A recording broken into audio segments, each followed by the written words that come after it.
ایک سوال یہ کیا ہے کہ لانڈری میں کپڑا دھونے کے بعد کیا صاف ہو جاتا ہے؟ یہ صاف تو ہوتا ہی ہوتا ہے، صاف کیوں نہیں ہوتا؟ کون سا کپڑا ایسا ہے جسے لانڈری میں ڈالا جائے اور جو اس کے ساتھ لوازمات ہیں، پانی ہے اور شیمپو وغیرہ، جو بھی صابن وغیرہ، تو کیوں نہیں صاف ہو؟ صاف ہی ہوتا ہے۔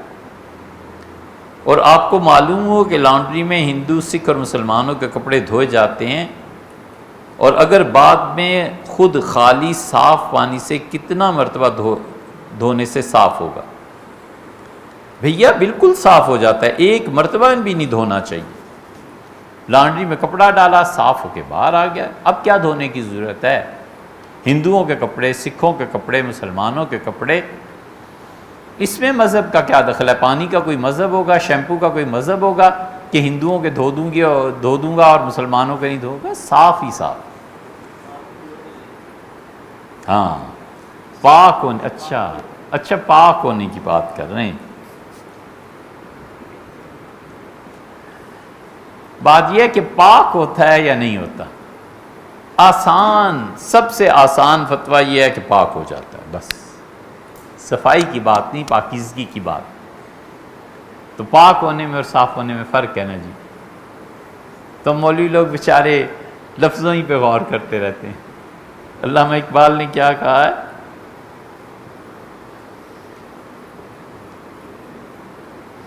الفاظ کے پیچوں میں الجھتے نہیں دانا، غواص کو مطلب ہے صدف سے یا کہ گوہر سے۔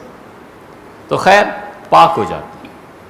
ہندو، مسلمان، جو بھی ناپاک اور پاک کپڑے جب پانی میں گئے تو اب سسٹم یہ ہے کہ پانی سے خود 2-3 مرتبہ دھو دیتا ہے۔ تو اس سے بھی زیادہ احتیاط کرنی ہے تو اپنے کپڑوں کو پاک کر کے پھر لانڈری میں ڈالنا چاہیے۔ اگر پاک نہیں کیا اور کپڑا دھل کے باہر آ گیا اور اس پہ گندگی کسی قسم کی موجود نہیں ہے، رنگ موجود ہے، بو موجود ہے، لیکن وہ گندگی کا اپنا وجود نہیں ہے، تو بھی وہ پاک ہے۔ اس لیے کہ داغ وہ پاکی ناپاکی نہیں ہے، وہ پاک ہی ہے۔ بو ہوا لگے گی ختم ہو جائے گی، سوکھ جائے گا تو ممکن ہے داغ مٹ جائے، اور نہ بھی مٹے تو کیا ہے۔ داغ سے کسی نے پوچھا تھا کہ خواجہ میر درد دہلوی رحمۃ اللہ علیہ بڑے شاعر تھے یا آپ ہیں؟ تو کیا اچھا جواب دیا داغ نے، کمال کی بات کی۔ انہوں نے کہا کہ جس جگہ داغ ہے یہاں پہلے درد تھا۔ جس جگہ داغ ہے یہاں پہلے درد تھا۔ دونوں طرف بات برابر بیٹھی نا، تو اس لیے پاک ہوتے ہیں، کوئی ایسی بات نہیں۔